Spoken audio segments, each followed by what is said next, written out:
They called you a saber-toothed hammerhead bastard. Saber-toothed hillbilly bastard. Like, oh my God, it's so good. Welcome to FANTI, the podcast for all those complex and complicado conversations about the gray areas in our lives. I am Tre'vell Anderson.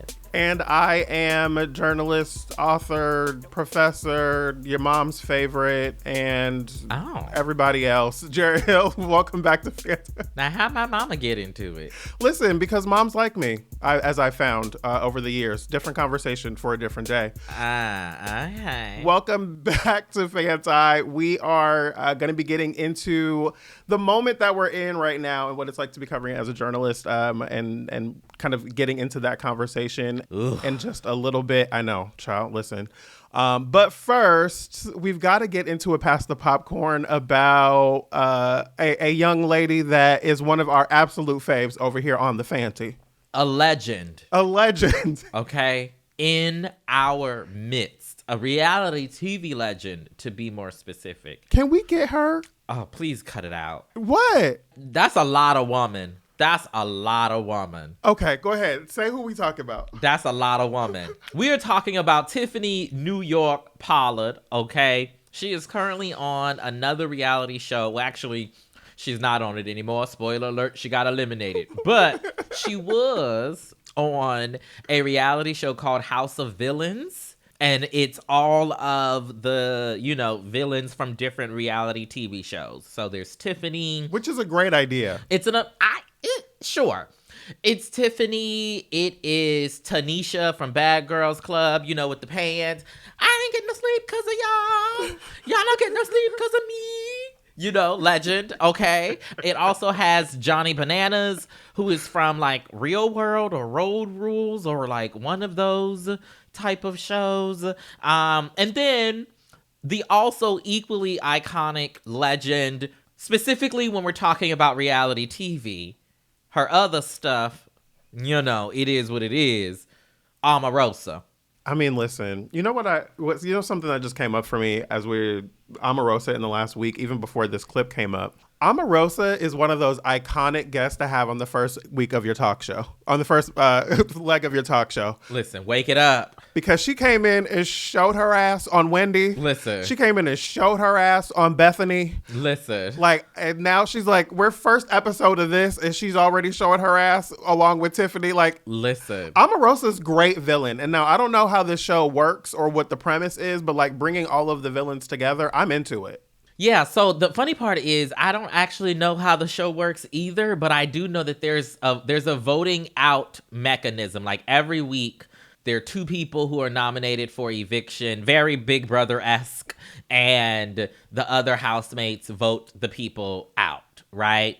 Something like that. So it is. And so there's these two clips that have been going around of these legendary reads that New York has been handing out that I think we have to discuss. So I'm going to play the first one. This first one, she's talking to Johnny Bananas.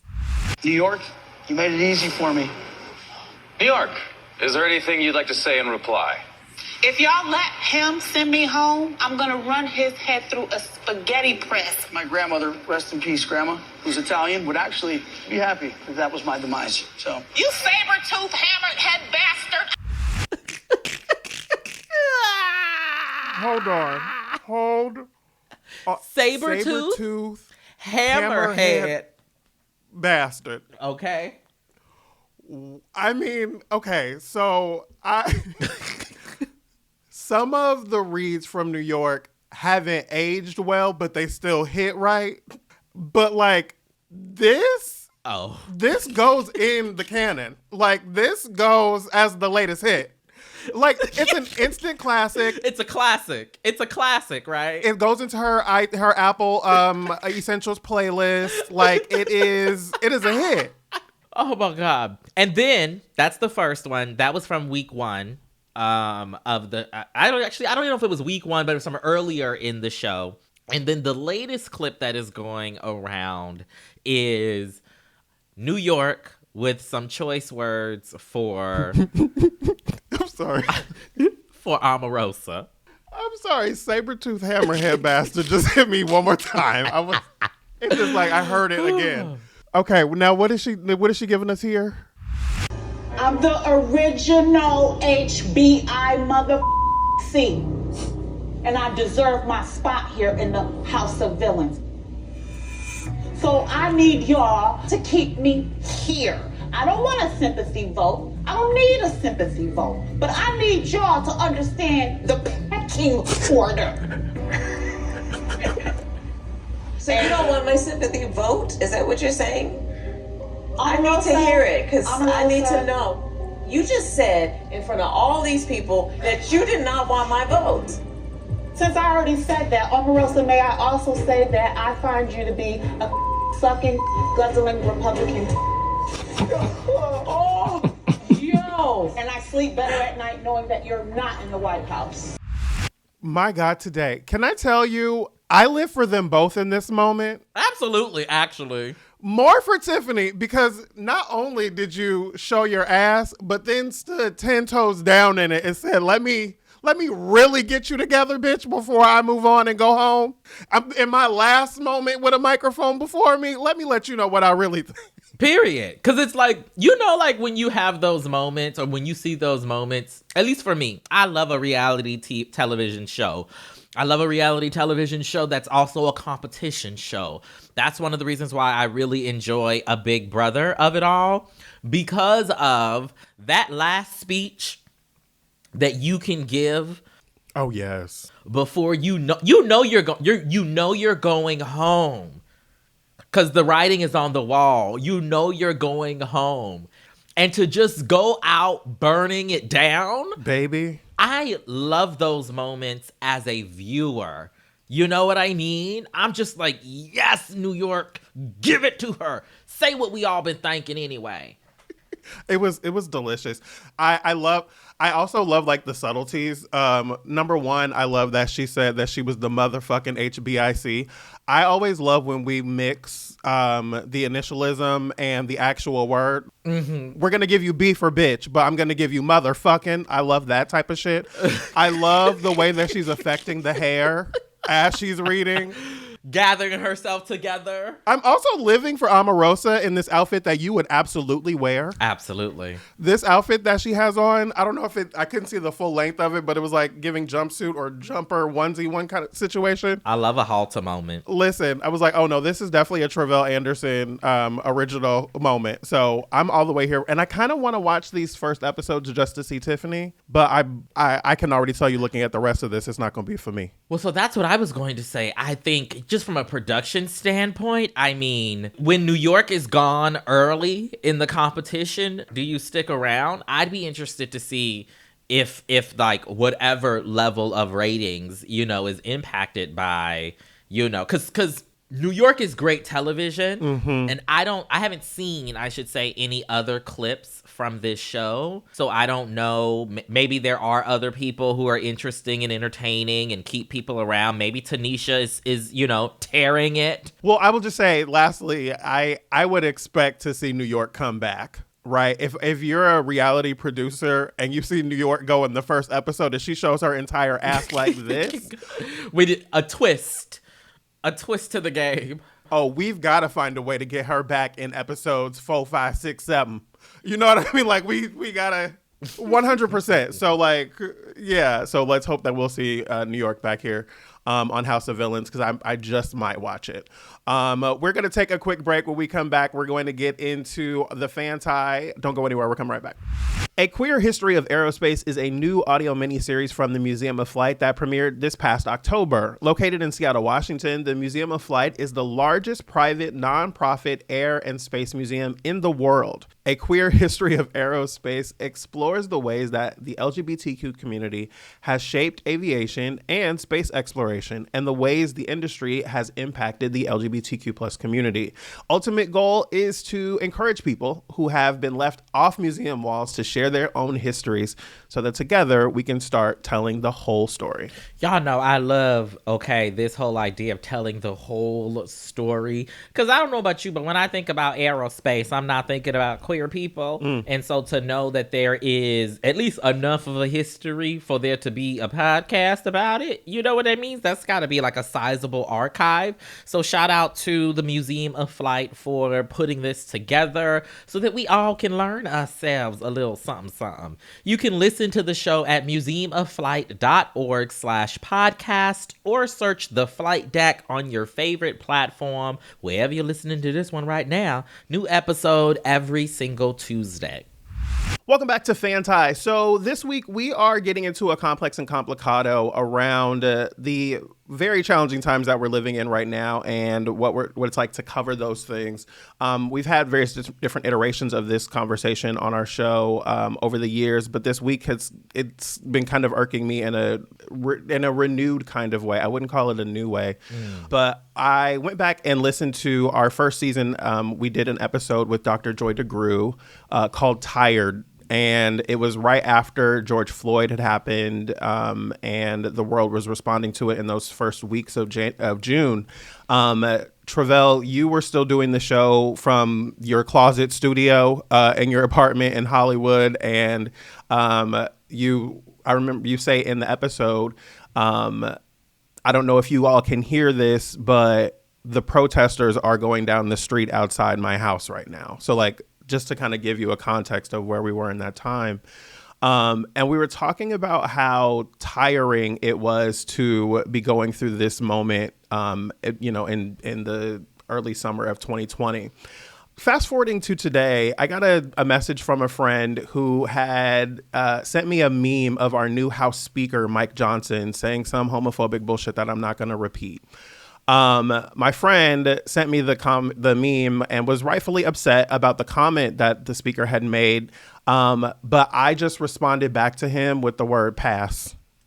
Right. And like, he was enraged and like, I can't believe he said this. And like, I understood the righteous anger, but I also was just like, I don't have it like for this. And like, I don't even know how I feel about saying it out loud sometimes, but like, how are we doing this again? Like, a new like Republican leader is coming up and saying some wild shit about homophobia or transphobia or whatever. Like, how many times do we have to cuss about this? Is kind of the feeling that I'm having right now in this moment. Kind of like those protesters who had signs like, I can't believe I still have to protest about this shit, is how I'm feeling in this moment.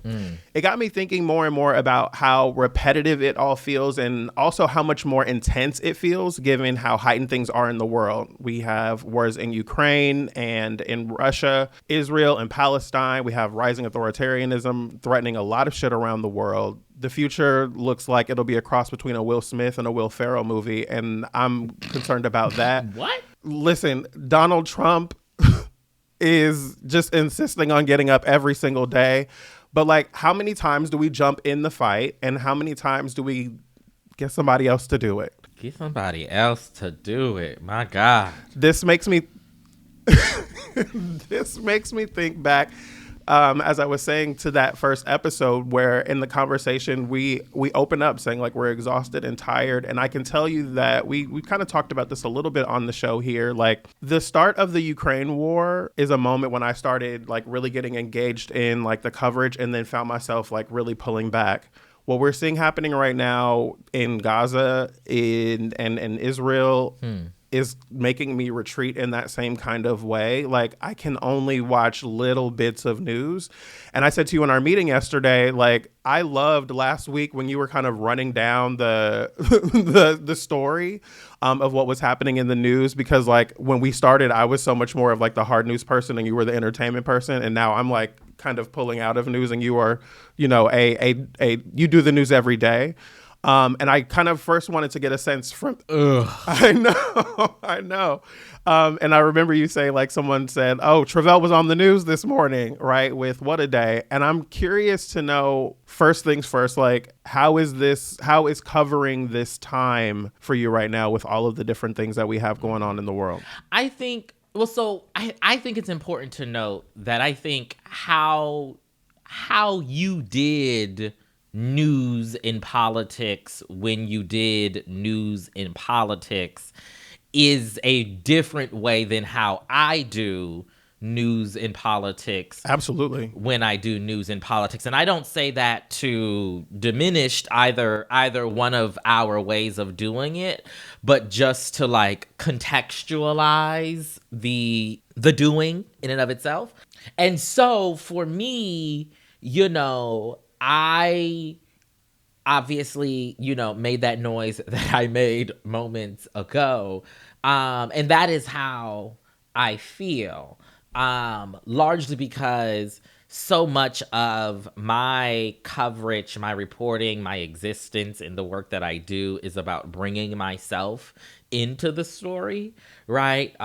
It's about using my lived experience and the lived experience of people around me paired with, you know, my knowledge and understanding that I have, you know, developed over years of work, to be able to, you know, give the news, do it in an authentic way, make sure people can understand it, but also make sure that we are, you know, being intentionally interrogative throughout that process as well, both of the medium itself and of the entities that we say we are, you know, trying to hold to account.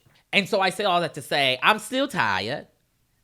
But I think I've been tired. Like I'm just still in the same place. It's not a new tired for me, you know. Like you sharing the story about your friend who had DM'd you, you know, in disgust about that meme, you know, reminded me of was it last year, maybe year before last, when the whole "don't say gay" bills was high, and when it was in particular starting to impact what was happening in schools. I remember, you know, on the show a few different times, you were so you were so activated, right? With that righteous anger that you describe your friend having. And I remember myself in response being just very like, you would be like, do you want to talk about this on the show this week? And I would be like, you know? And so that's a long way of me saying, like, I still feel that way, even as I continue to cover the news.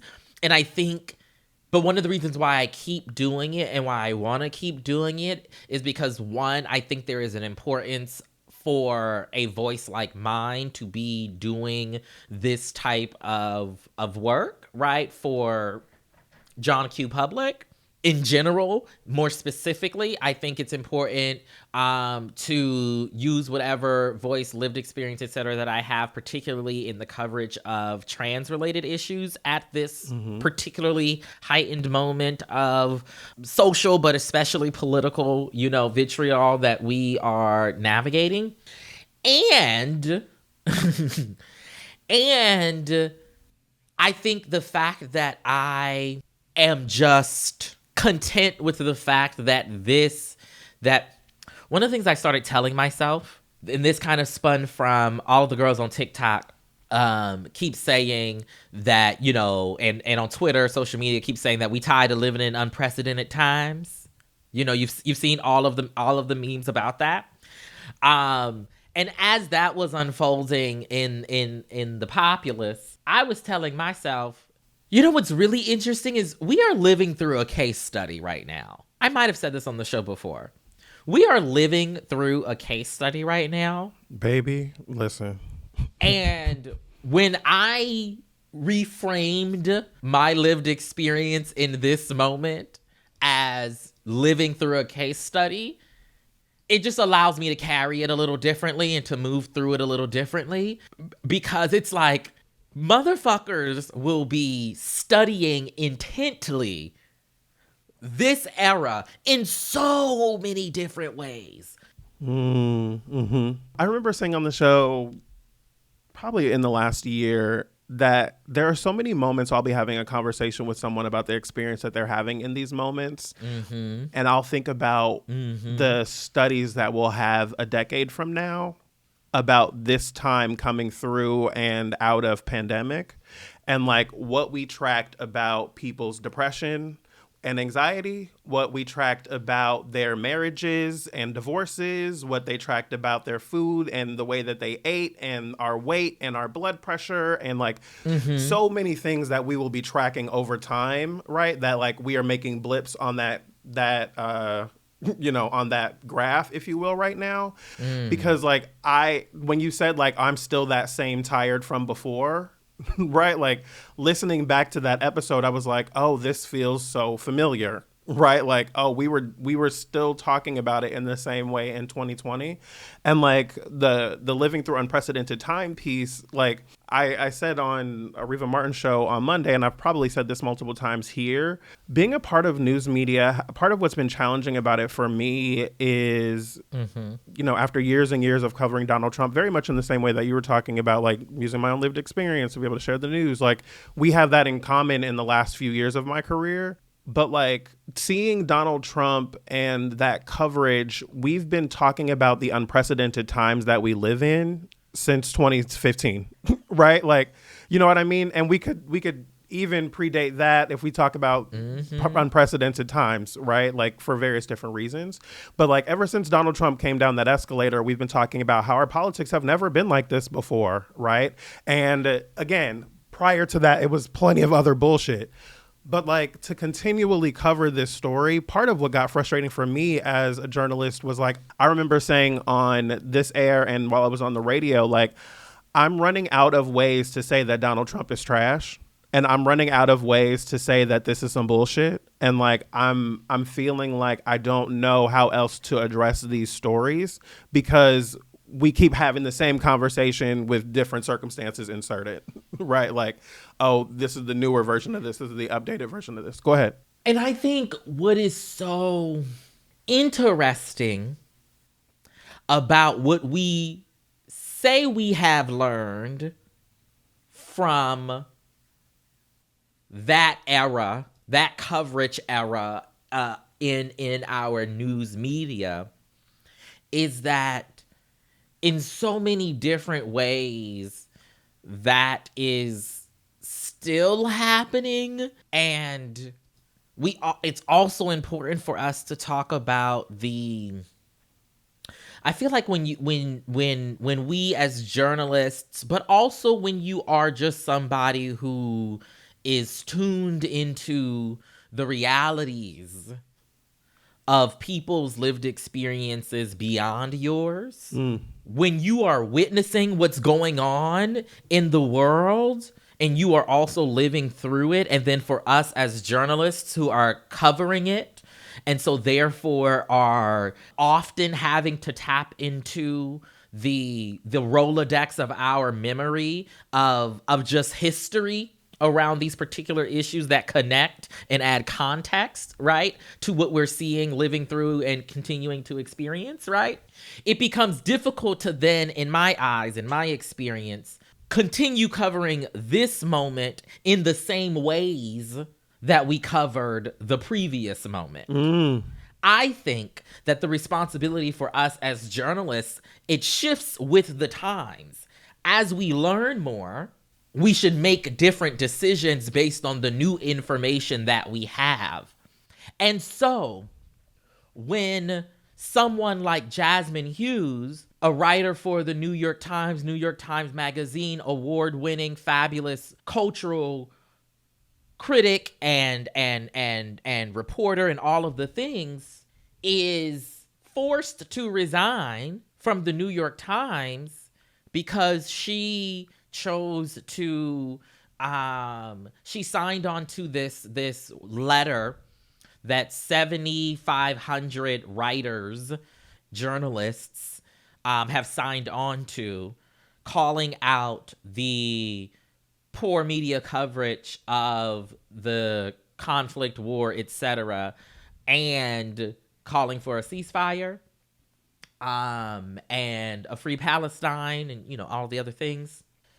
She was forced to resign, or I should say it the way they say it in the press release, which is that they had a meeting, and as a result of the meeting, Jasmine resigned after being told that she violated the Times' policy, right?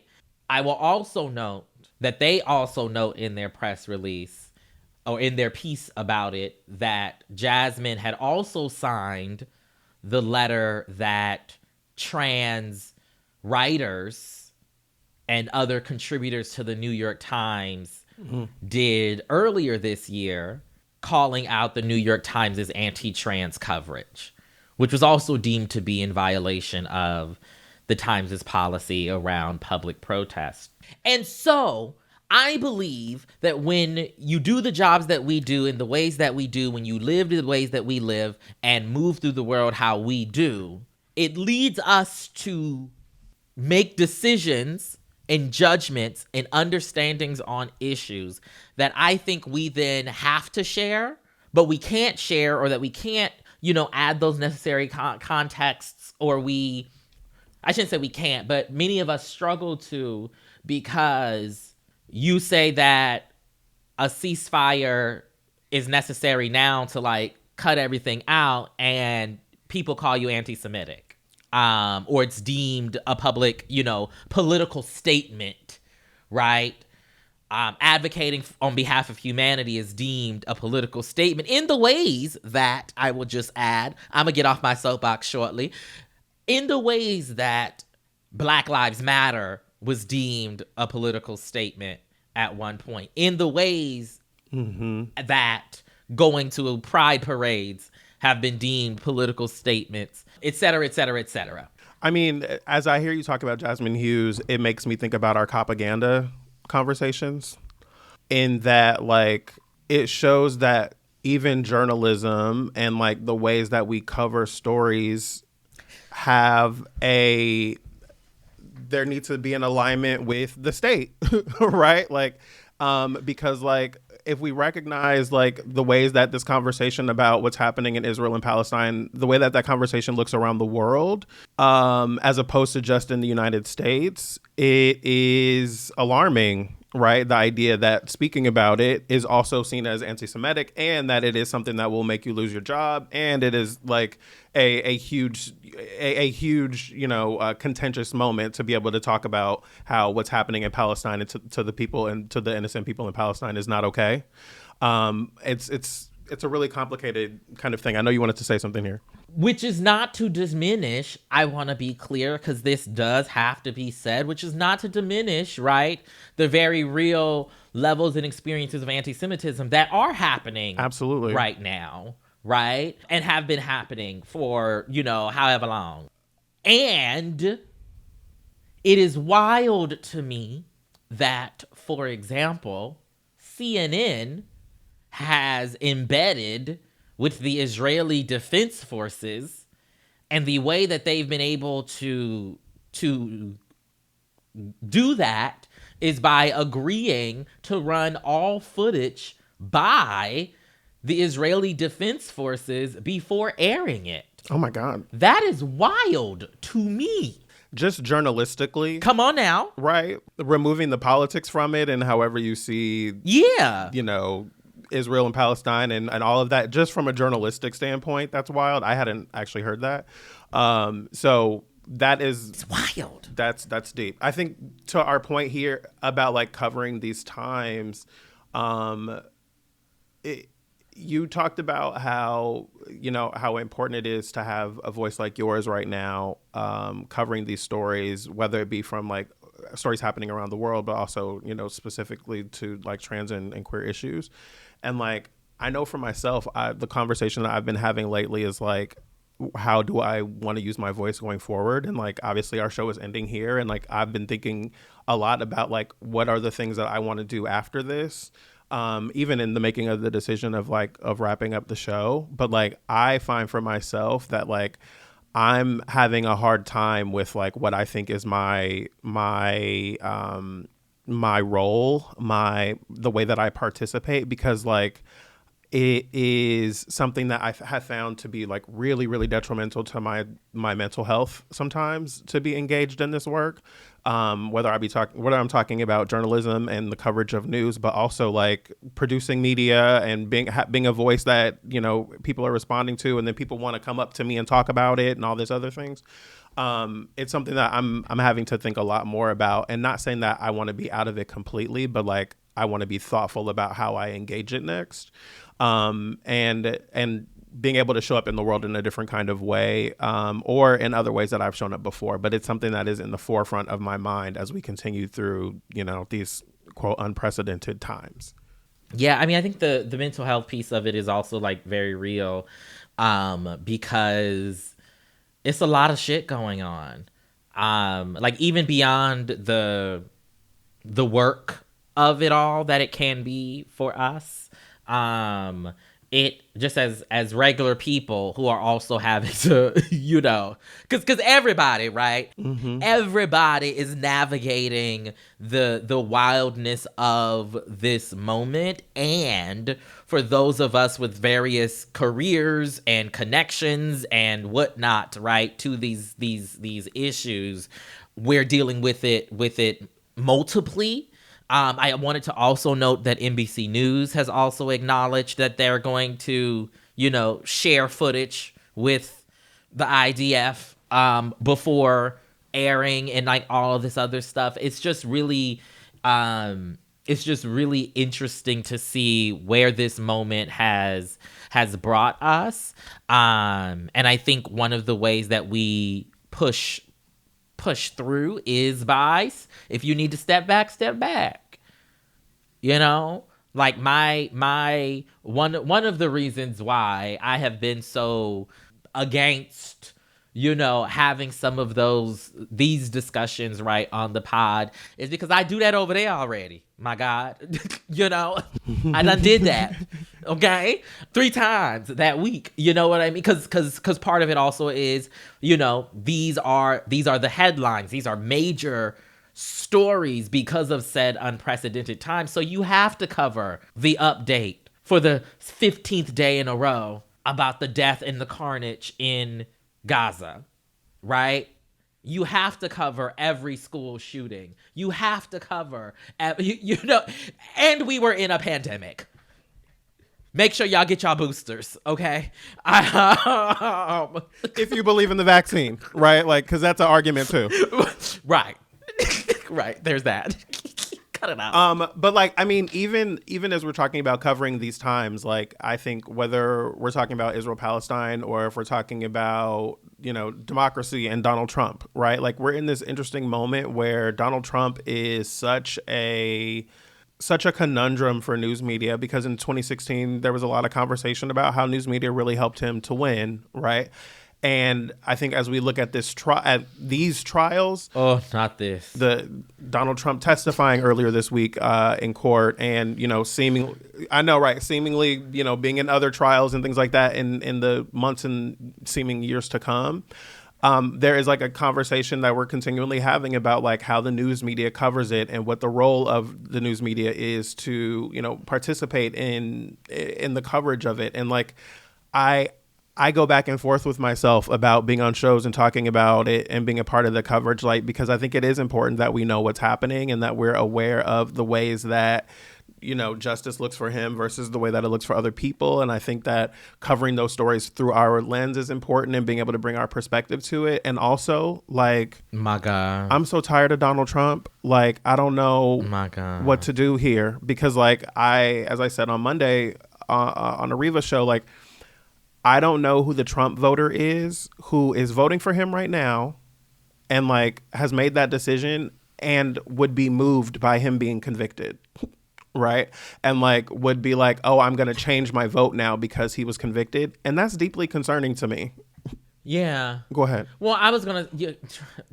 Trump is so exhausting as a news figure. But I was going to note that, right, it is interesting to have this conversation specifically about the Trump of it all because, right, the conversation around this election year that is coming up in this moment, right, where all of the foolishness with Trump is going on, as all of the conflicts overseas, questionable responses of the Biden administration to this conflict as seen through the eyes of a host of progressive-minded folks who either voted for him or are more likely to vote for him than the other dude, saying that this is their last straw. Saying that, you know, the fact that the Biden administration is trying to thread this line of supporting Israel, but also trying to, you know, get them to let aid into, you know, Gaza. It's just like, you either care about the people or you don't. You can't, can you have both? And, you know, obviously they want to get rid of Hamas, which they see as a terrorist organization, and, you know, all of that and the violence and, you know, the carnage on both sides, et cetera, et cetera, et cetera, et cetera. But I wonder, people might not be voting for Trump, but I wonder about, is this going to be the year that a third party candidate seriously has like a chance? We'll see. They'll probably just vote for Trump. I mean, I don't know that a third party candidate is going to be the thing that comes out of this, but like, who knows, right? Like, I don't know if you heard, but we're living in unprecedented times. And so they ain't voting for Joe Biden, they say. Well, I mean, we're going to see, right? We also have another year left before the election. And like, as you talk about Joe Biden and like the conflict of like us continuing to provide things to Israel as far as weapons and money and support and, you know, unwavering support, as the president put it, but also supporting Palestinians with minimal humanitarian aid. Like it is that same conversation that I think that we began this conversation with George Floyd, right? Where we were having conversations around state-sanctioned violence against a person who was like seemingly unarmed, you know what I mean? Or people that cannot defend themselves against the state. And it's like, I'm having really conflicting feelings about it all and like trying to cover it all. So, well, hopefully we didn't get canceled. We want to hear from y'all. Let us know what your thoughts, feels are. Hopefully, Tre'vell didn't get us canceled. Hit us up on social media using hashtag FANTIFAM. We're on the Twitter X, the Instagram, the TikTok. This is giving Palmyra Muniz. That's not what I was giving. Don't be racist. Coming up, why y'all hate us so much and listener feedback and our listen. You can't start doing accents in the middle of a sentence. Just what are you doing? That's what you did. You did the accent. That's not what I did. Roll the tape back. I don't think. Roll the tape back. We'll be right back. Go to break. Hey, Sydney, you're a physician and the co-host of Sawbones, a marital tour of misguided medicine, right? That's true, Justin. Is it true that our medical history podcast is just as good as a visit to your primary care physician? No, Justin, that is absolutely not true. However, our podcast is funny and interesting and a great way to learn about the medical misdeeds of the past as well as some current, not so legit healthcare fads. So you're saying that by listening to our podcast, people will feel better? Sure. And isn't that the same reason that you go to the doctor? Well, you could say that, but... And our podcast is free? Yes, it is free. You heard it here first, folks. Sawbones, marital tour of misguided medicine right here on Maximum Fun, just as good as going to the doctor. No. Still not just as good as going to the doctor, but pretty good. It's up there.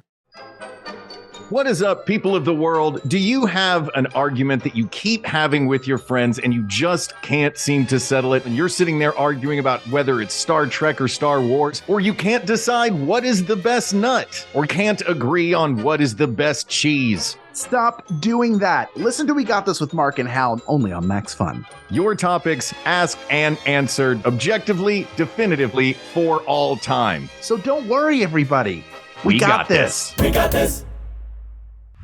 Welcome back, beautiful people. Now we're going to get into our listener feedback segment. We have an email here from Jill. Subject line, great episode on visibility. Jill says, I'm a huge fan of your podcast, but it gets to a whole new level with your guests, and especially Dr. Diet. The discourse among the three of you is fantastic, and this episode particularly shines. I really get a lot out of your podcast since it is both funny and poignant at times. Thank you for putting this important work out into the pod sphere. Nice.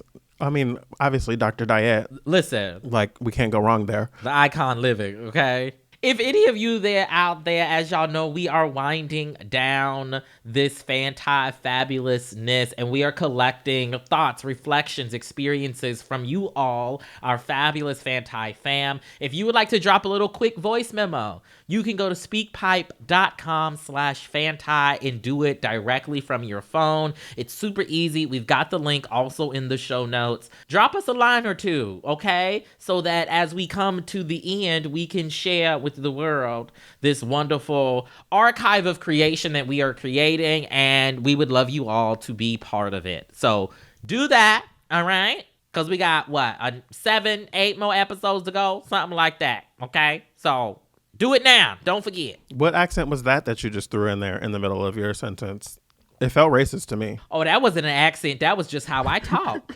Now it's time for our honorable mentions. These are the stories or people that got our attention this week that deserve a call out, either for their good or for their stupid. Tre'vell, what you got? I just have one, and this is for all the folks who watch Big Brother. While you all are listening to this today, I believe will be the finale show, and so I'm not spoiling anything.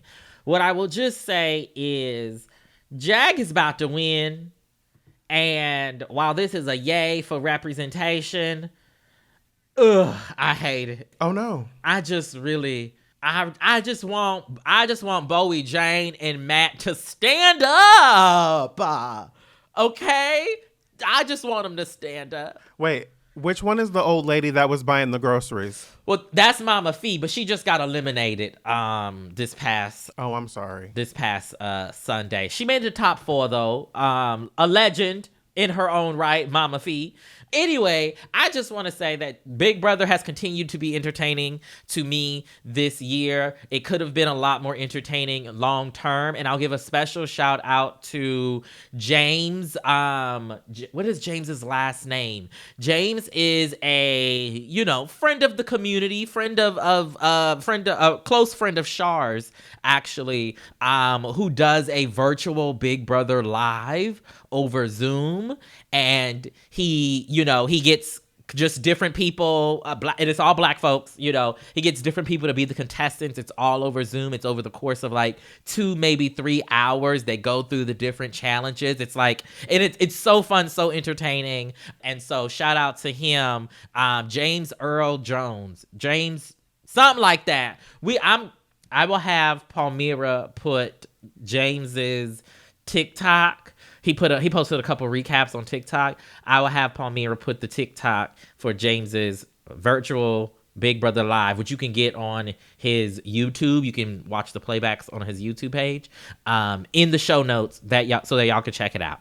Sorry, I stumbled all the way through that, but go ahead, Jarrett. Want to give a shout out to the film Rustin that's going to be coming to you all on Netflix on November 17th, telling the story of Bayard Rustin, civil rights hero who, a lot of Black queer community is familiar with, but a lot of the mainstream world is not. Played by Coleman Domingo, the film takes a look at Rustin's work into the March on Washington and his contribution there.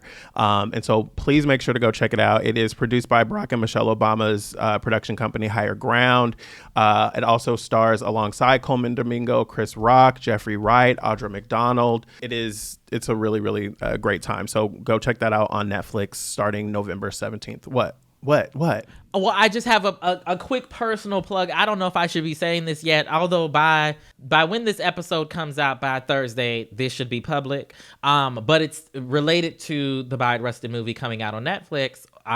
I am working on a limited series podcast called The Official Rustin Podcast for Netflix, with Netflix, and breaking down the movie, Bayard Rustin, the civil rights era during that time. It's really good. And so go subscribe to it. The first two episodes will come out on the first day that the movie is available on the platform, which is November 17th.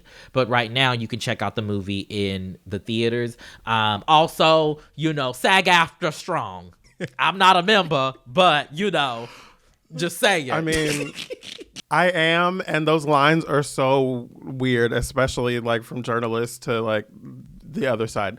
I also want to shout out Clay Kane and Reese Colbert, who are hosts over on XM Sirius XM satellite radio on Urban View. They were on a national tour doing a show called Beyond the Mic, and they just wrapped up their tour here in Los Angeles. And it was such a fantastic time getting to see them with their audience and participating in some of the games that they were doing.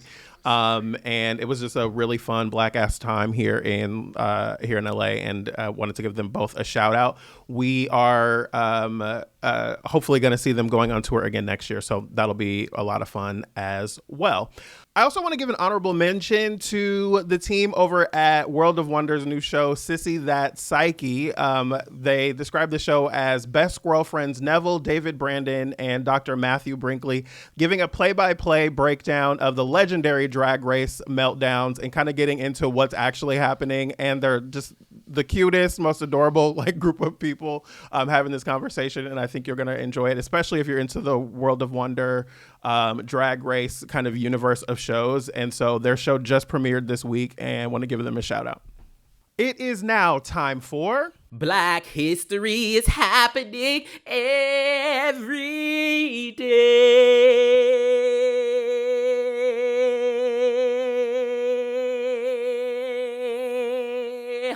Can I just say, there are people that don't realize that's not you singing it every week.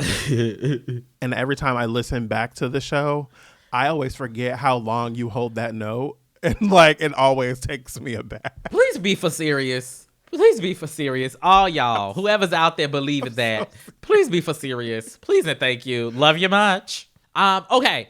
We're wishing a happy birthday to Alexa Canady, or is it Canady? Probably Canady, who was the first Black woman to become a neurosurgeon in 1981. She also co-invented the programmable anti-siphon shunt, a device that treated fluid buildup on the brain. Black women in STEM, baby. Okay? Purr. Come on. A University of Michigan alum, she specialized in pediatric neurosurgery and was the chief of neurosurgery at the Children's Hospital in Michigan in 1987. After years as a successful neurosurgeon, she retired in 2001, relocated to Florida with her husband. Her retirement was short-lived, however, when she learned there were no pediatric neurosurgeons in her immediate area, and so she began to practice part-time at Pensacola's Sacred Heart Hospital. She officially retired in 2012, continues to advocate for young women to pursue careers in medicine and neurosurgery. She once said, "The greatest challenge I faced in becoming a neurosurgeon was believing it was possible." Now, in my head, what they call them, a pin drop? Is that what it's called? When you drop the pin on the record player, on the vinyl? I don't like where this is going. Needle drop. So the needle drop that just popped in my head as I finished that quote, I hate to say, but I have to, call myself to the carpet. I'm not perfect was Impossible Is Nothing by Iggy Azalea. You didn't have to be accountable to that. You didn't have to. I have to.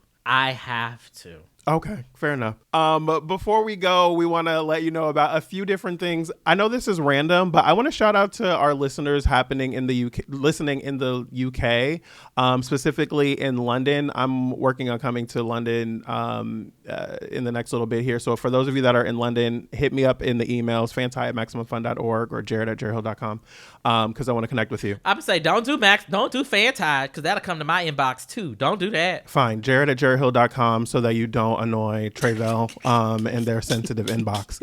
But we don't want that. We have a brand new book that is available for you to check out if you haven't heard of it. Historically Black Phrases, from I, one of your little friends to who all gonna be there. It is available wherever you buy your good books and your bad books as well. Check it out.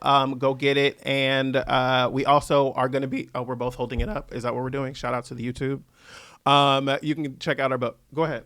And we just need to say, it's holiday time, okay? This will make a great Christmas, Hanukkah, Kwanzaa gift, okay, for whomever in your life, especially the Black people, okay? So go ahead and scoop it on over to your favorite local Black-owned independent bookstore and get you a copy of Historically Black Phrases. Now, if you want signed copies, okay, you gotta go to our homies over at Reparations Club. We actually have a meeting scheduled with them to go sign some more copies for the holiday rush. Okay, so if you want signed copies, go to Reparations Club. They're a Black woman-owned spot here in Los Angeles that we love. They listening to the podcast right now. This is not an ad also. But they're fabulous and amazing. Anyway, go and get you your copy and your friends. The link to be able to get the signed copies from Reparations Club or from any other retailers as well are all available on historicallyblackphrases.com. You can get it wherever you get your books. But stay away from Amazon if you can help it. Wow, I'm not saying that. Also, we are going to be going on tour next year, early in the year, with a game show for Tre'vell. On YouTube, they're seeing like all kinds of different things that are happening over on your side. A fist, a breath, a gasp. Like, what is happening? But if you're interested in seeing us on tour in February, or starting in February, I should say, next year, go to historicallyblackphrases.com. There's a link there to sign up for emails, because we're going to be keeping you all posted on the game show tour that we're going to be on with each other. So check that out. historicallyblackphrases.com is the website. What? Yes. And also, if you just want to, we should say, right, we are winding down the show. If you want to stay in touch with us, stay abreast with what we're doing both collectively and individually, also go to historicallyblackphrases.com and sign up for the newsletter. You'll be able to, get periodic updates. We're not going to spam y'all, because y'all know I just made the comment about my inbox, so we ain't gonna spam yours. But if you want to stay connected to, listen, we be tired of emailing each other, so we ain't gonna be spamming y'all. Listen, my God. So yes, so do that. In addition to Historically Black Phrases, you can also grab a copy of my book, We See Each Other, A Black Trans Journey Through TV and Film. Get it, Jared. There we go. Booyaka. That also makes a great gift, I would say, for the cinephile in your life, for the Black trans person in your life, or trans person in your life, for the queer person in your life, okay? For the queer person in your life who has not said they're queer, but they've been living with their roommate for 30 years. It really makes a good gift for everyone. Okay, we're not outing people with gifts. I mean, everybody could make use of this information, no matter where you fall on the identity spectrums, okay? I mean, again, it's available wherever you get good and bad books. All that said, if you're watching us on the YouTube and you are checking us out for the first time or new to the show, this is our 4th season of the show. Only our 4th season is on YouTube. We've got 3 seasons of other fantastic shows that you can check out. Go to fantipodcast.com. If you have a comment or a suggestion about this week's show, we're at Fanti Podcast on the Instagram, on the Twitter X, on the TikTok, on the YouTube, using the hashtag FantiFam. And you can email Tre'vell directly by going to Fanti. You can email fanti@maximumfun.org. Yes, and as always, we want to give a plug to our network, Maximum Fun. If you would like to become a financially contributing member of the last few months of the FANTI fam, but also if you want to support the worker-owned co-op that is our network, Maximum Fun, you can do that at MaximumFun.org/join. Our music is brought to you every week by Corece, COR.ECE, wherever you get wonderful music. Our graphics are by Ashley Wynn and the folks over at Moonhouse Creative. Our editor is Anne-Marie Huber, and our producer is Palmira Muniz. And our senior producer is Laura Swisher.